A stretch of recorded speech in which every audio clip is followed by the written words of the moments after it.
Castlevania is one of the most iconic and influential series of all time. It was popular back on the NES when it took a more combat-centric approach to 2D platformers, but once Symphony of the Night came out, it basically invented an all-new genre, which we now know as the Metroidvania. It's always been such a weird name to me, like what other genre is named after the games that made it popular? If someone asked you what Megarios you've been playing recently, would you know what they meant? But there's one glaring issue with the Castlevania franchise, and it starts with a Ko, ends with a Mi. Are they a good company?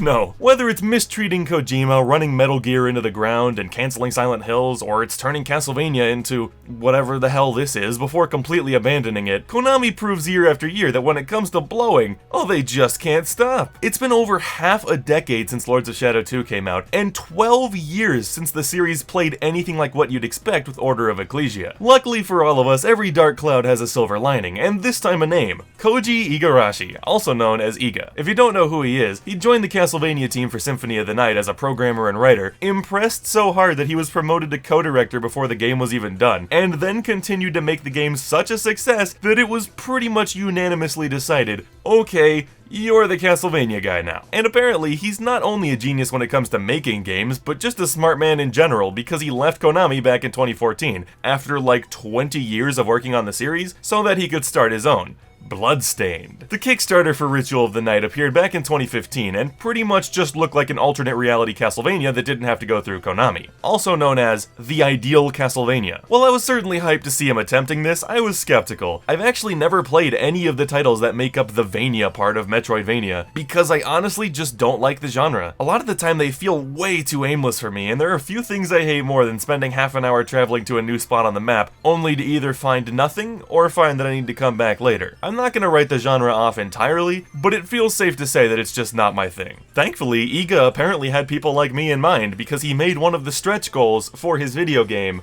another video game. This man has ascended. Bloodstained Curse of the Moon released on May 24th, 2018 for PC, 3DS, Switch, Xbox One, PS4, and even the Vita. Wow, might as well have made one for the Zune too. Unlike Ritual of the Night, Curse of the Moon instead attempts to give us an experience akin to the linear Castlevania games, and hell yeah, this is what I'm looking for. It's gonna be very obvious, so I might as well say it now. I love this game so much. Our main character is Zangetsu, a man clothed in red who wields a sword and tries to hunt down the demons that cursed him with the Curse of the Moon. As for what that curse actually does, we don't know yet, and neither does he. Regardless, after sensing the power of the great demon Gremory, he sets off on a quest to her claw-ass castle, slaying the demons that cross his path along the way. And 0 seconds in, yeah, this is just Castlevania. You've got the same heavy-feeling main character, the same locked-in committal jump arc, and yes, the same knockback. Though it is worth mentioning that they actually cared about this game's accessibility enough to have a casual setting that gives you infinite lives and turns the knockback off. But I only played on veteran because I'm a big boy and knockback doesn't even bother me. Don't you dare cut to a montage of me dying from it.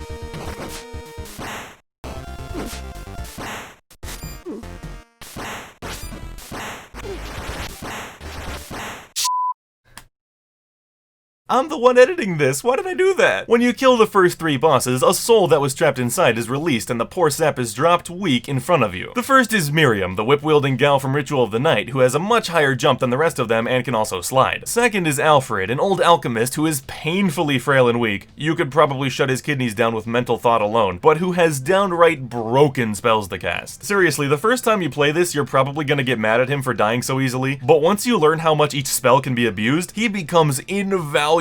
And lastly, we have Gebel, who can attack with 3 little bats and turn into one himself. And these 3 friends lead to one of the most interesting aspects of the game. What you do when they're standing before you is completely in your hands. You can recruit them for your journey, you can pretend you don't see them and just bail, or you can even kill them and absorb their power to give Zangetsu a new ability. Killing Miriam gives you a new, bigger, super useful air slash, killing Gebel gives you the ability to dash, and killing Alfred gives you, oh god yes, a double jump. Oh, I wouldn't blame someone for killing me if it was for a double jump. For your first playthrough, I heavily recommend recruiting them all and trying them out. It justifiably feels like the game was built around you having them all. Each character has their own health bar, which means you can keep playing if one dies, and you'll only lose a life when you lose all of them. You can also switch when one gets low on health, and switch back when you find some health drops later in the level. Hearts won't be the only thing dropping though. We also have these little bags that increase your score, which actually isn't completely useless because on veteran mode it can get you extra lives. And then we have little vials of weapon energy, which you can spend when to use any of the character's sub-weapons that can be found in the purple lanterns. Zangetsu can choose between a very specifically angled whip that's slow but deals good damage, a tarot card that travels at a downward angle and does continuous damage to anyone touching it, and an Oni mask that gives him a brief period of increased damage. Honestly, his are the least useful of the bunch, but I'd say that the mask is the best one, though the whip has some great utility in a couple boss fights. Miriam's specials include a dagger that flies straight forward, which I'm just now realizing I may not have footage of because it sucks ass and I never use it, an axe that is slow to swing but does an ungodly amount of damage, a sickle that flies forward and comes back like a boomerang, and a set of knives that fan out in a similar trajectory to Zangetsu's whip. They are pretty much the only choice for her in my opinion. They're useful in so many situations and massacre anything that you can land all 3 hits on. Meanwhile, Alfred has his 4 spells to choose from. Burning Sphere just creates a ring around him that deals minimal damage but can protect him from annoying small enemies like frogs. Those little bastards just don't quit. Soul Vision creates a green clone of him that I never use because why would I bother when I could just use Frost Caliber, which shoots a massive ice arrow that freezes anything it touches and allows him to kill any non-boss in 1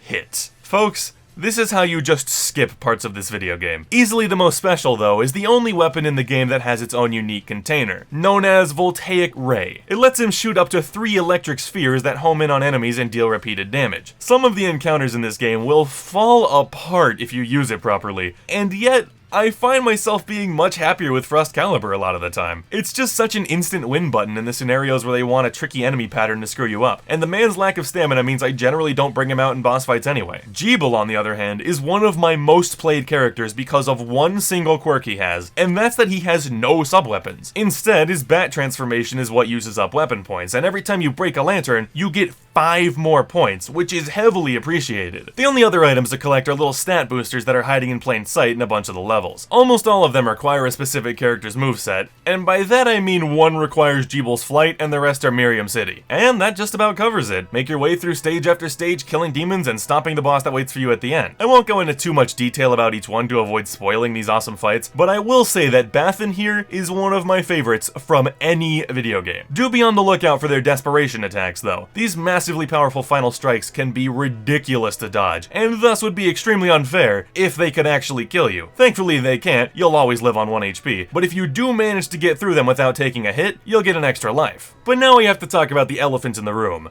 The ending. You ever just play a game and then you beat it and you're like, man, that was a good ending? Bullshit, we need 45 of them. Perhaps that's a bit of an exaggeration, but my god man, there are so many endings. There's an ending for recruiting everyone, an ending for recruiting no one, an ending for killing everyone, an ending for recruiting some of them and ignoring others, an ending for recruiting some of them and killing others, an ending for one specific mode. It's just too much. I played this game start to finish 5 times for this video, so I'll give you a brief pitch for each one I got. If you want the coolest, most satisfying ending, you need to play normal mode and recruit all 3 characters, then play Nightmare mode, which is a harder version of the game but continues the story a bit. If you want the simplest, happiest ending, then recruit 2 of the allies and ignore one of them. If you want the one that people consider to be the real ending, and the one that actually explains what the Curse of the Moon is, ignore all 3 allies. And if you want to feel like you just absolutely wasted your goddamn time, try killing all the allies. It's literally just one of the other endings, but they pull out everything satisfying. I suppose it kind of makes sense to punish you for killing them all, but on the other hand, I kinda just wish I'd only played it 4 times. But then again, you do have to get the bad ending at least once to unlock the final version of the game. Ultimate mode. Try to follow me here. It's the normal version of the game, but with the nightmare difficulty enemies, and Zangetsu has all the demon powers without having to kill anyone. No matter how you slice it, the game can be easily shaved down to under 2 hours start to finish once you know what you're doing, and a lot of the stages have tons of alternate pathways, so it was designed for you to take it for multiple playthroughs. Currently sitting at a mere $10, I'd say this game is a steal and 100% worth your time and money. I'll get to Ritual of the Night eventually, and I hope it can be the first game to show me that I actually can like Metroidvanias. But these games are where I will always hang my hat. And it's a shame for people like me that Curse of the Moon isn't often seen as much more than a stretch goal, because I would kill for another one. What? Bloodstained Curse of the Moon 2 released on July 10th, 2020, and my bladder truly hasn't been the same since. Perhaps it was naive of me to assume that Iga and Inti Creates wouldn't hop right on to making another one, but I legitimately just assumed that it would be all Ritual of the Night all the time from now on. At least I can say for once that I'm delightfully happy to be wrong, and my hopes were truly soaring going into this game. I mean, I love the first one so much, I really just wanted more of it. The sequel kicks things off with what else? Utter confusion, just what I wanted. Basically, while one of the endings from the first game is considered to be the real one, this story doesn't particularly follow it. In a way, it almost implies that Zangetsu officially completed that ending and then did a bunch of stuff that we never got to see, but then it also references a different ending. It doesn't make too much sense, but this side series is all about the gameplay, so I'm not too fussed about it. I digress. As Zangetsu is traveling around doing whatever it is that Zangetsus do, an exorcist from the church named Dominique tells of a new evil known as the Demon Tower, which soon causes the castle to appear again. So of course, we gotta go take it down. And with that, we make a sick-ass hang glider entrance. Ah, yeah, it's more Curse of the Moon, baby. At first glance, nothing has really changed here. We're still marching our way through hordes of demons, we're still using sub-weapons, we've still got 3 companions to group up with, and we've still got bosses to kill. Except now the bosses have health bars, which is so nice. And hey, they even start the fight with reduced HP if you've already gone in and lost a character. There's also a little bar in the top right that shows you how many points you are from getting a 1-up. These are excellent changes, they just make everything feel a lot better. While I'm much more effective with the allies from the first game, I think these ones are actually better. They're much more developed characters and play far more uniquely. The first up is, of course, Dominique. Easily one of my favorite characters in the entire franchise already. Not only is she just a badass who uses a lance, but she's got 2 massively useful sub-weapons that I love her for. The first lets her throw a seed that grows into a plant with a heart in it. Oh, they gave me a healer in Curse of the Moon. Oh, yes. And the second is a book that revives everyone. Oh, they gave me a revive option in Curse of the Moon. I love this woman. The rest of hers I generally didn't find as useful. There's a Gust of Wind that I rarely found a good chance to use, a giant lance hit that does big damage and sends you flying upwards, and Fuse Man's power for Mega Man 11. Okay. As for her normal attacks, the ability to strike up and down is a godsend, and she already has pretty decent reach and damage, so I don't really have anything to complain about. Next up is Robert, one of Zangetsu's friends from the war. You know, the Demon War, or whatever. He easily stands out from the medieval aesthetic we've come to expect, since he's rocking a goddamn flintlock. I don't know anything about guns, just pretend I said the right thing, please. We'll touch on the level design a bit later, but Robert makes so much of it easier to swallow, since he can pick off enemies before they even see him coming. I also love that he can prone and slip under a bunch of attacks. His sub-weapons aren't too bad either. He's got 2 crosses that he throws at an upward angle, grenades that honestly cost way too much weapon energy for me to use considering how often I miss with them, but are decently useful, a massive cannon shot that does a ton of damage but sends him recoiling back, and a bandana that lets him dual wield and just go wild. The crosses are easily the best ones. I held on to the cannon shot for the early levels, but it honestly just doesn't fit his game plan super well, because by God, I think it's time for me to apologize to Alfred. He is a f***ing titan compared to Robert. If the geezer is made of glass, then this man is made of wet paper. Pretty much throughout the whole game, it's 2 hits and he's done. Sometimes he can handle 3 if they're weak, but his pure frailty makes him my least used character by a mile. And last, but certainly not least, we have my new favorite Bloodstained character of all time. Better than Miriam, better than Gebel, even better than Dominique. This faceless, emotionless robot. He is a tank, with easily the most health and most powerful attacks in the entire squad, and while he doesn't have any sub-weapons, he makes up for it by being able to walk on spikes and even turn invincible at the cost of weapon energy. How could this man possibly get any better? Oh, he can fly too? He can fly? Oh, okay, of course. Why wouldn't he be able to? Oh, and also there's an adorable little corgi named Hachi inside. Oh, who's a good boy? Who's a good boy? I just love that they looked at this series and said, oh, corgi in a mech. This excellent lad kicks ass, he's sweet as hell, and he's loyal. I got some catching up to do. Unlike the first game, everyone's recruited in cutscenes, so there's no optional killing or ignoring to be done, which I'm fine with considering how much of this game there already is. Rather than being split into different modes, Curse of the Moon 2 is split into different episodes, and what are those? They're basically just modes. Episode 1 is your standard playthrough, just marching through and killing everything in sight. Beating it unlocks Episode 2, which is your more difficult playthrough that has restrictions. If you beat Episode 2 normally, you'll unlock Episode EX, which is yet another version of Episode 2, but with your companions from the first game instead. This gave me such a massive smile. I loved seeing them all again, and taking some of the more grueling levels and bending them over their knees felt amazing. Beating EX unlocks the final episode, which concludes the story in the most absurdly hilarious, over-the-top way imaginable. You can also unlock the final story by collecting the 3 pieces of the sword Zanmatsu throughout Episode 2, so it basically just comes down to whether or not you want to do a playthrough with the old buddies. The last mode in the game is Single Mode, where you play through the game with only one character. Apparently, to unlock it, you have to play through final episode with only Zangetsu. I'm not gonna do that. I already played through this game, much like the original, 5 times for this video. I really don't feel like going through the effort of unlocking something I can already just choose to do in the normal episodes. Plus, the final episode is... well, here we are. You've probably been wondering why I have yet to mention the difficulty of either of these games, and it's because I've been saving it for this section right here.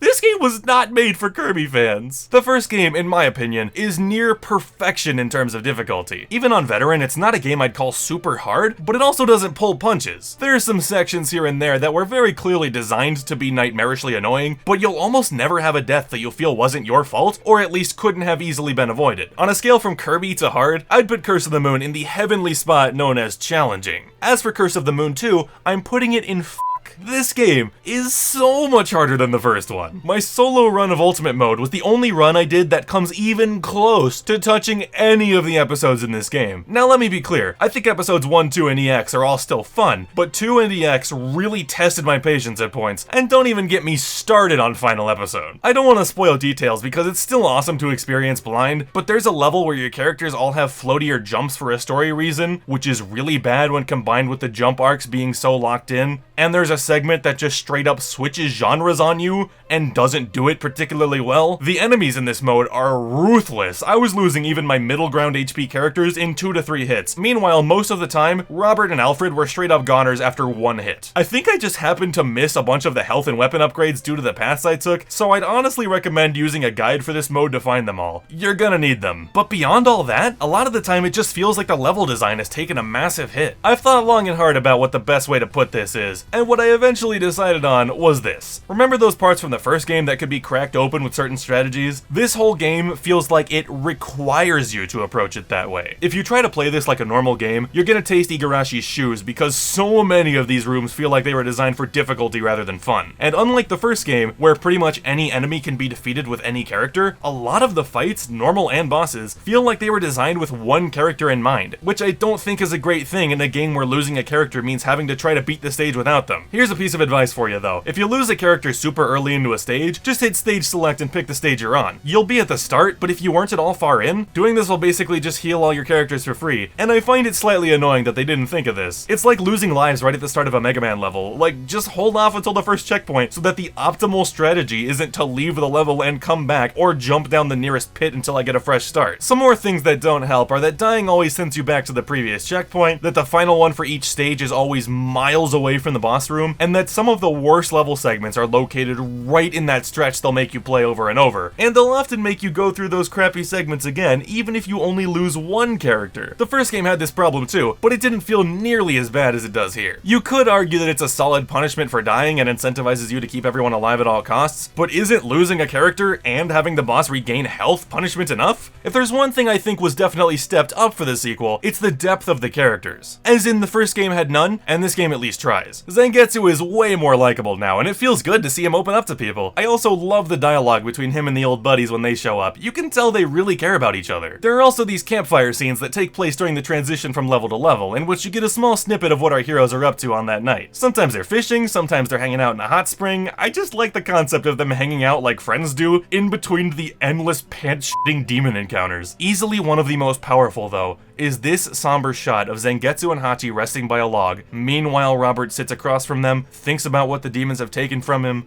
and he cries. So much is conveyed through something so simple, and it makes you feel legitimately awful for him. There's even an alternate version of it later in the story in which Hachi attempts to comfort him, and unlike his previously solo nature, he embraces it. And on a more lighthearted note, some of the interactions Zangetsu has with the others can be legitimately funny, whether they're poking fun at the concept of the game being absurd, or they're contrasting Gebel and Zangetsu's seriousness with the dog in a mech. It should go without saying that I think the difficulty curve and the design of its later episodes hurt Curse of the Moon 2 overall, and make the first one my preferred game of the two, but I still kinda love it. Both of these games are treasures to me, and nobody else seems to make stuff like this anymore, let alone this good. I love the visuals, I love the music, I love the characters. I just love Bloodstained. The ending of Curse of the Moon 2 doesn't really leave the plot open for any third game, and I think I'm okay with that. Don't get me wrong, they could easily still come up with a story for another, or just have a completely different plot, but I won't be upset if Curse of the Moon 1 and 2 remain the awesome, twisted duology that they are. Now, if you'll excuse me, I just played 2 similar games 5 times each, so I'm gonna go take one of my new patented Bloodstained naps. You see, it's like a normal nap, but I die in my sleep. I'm gonna be feeling refreshed after this one.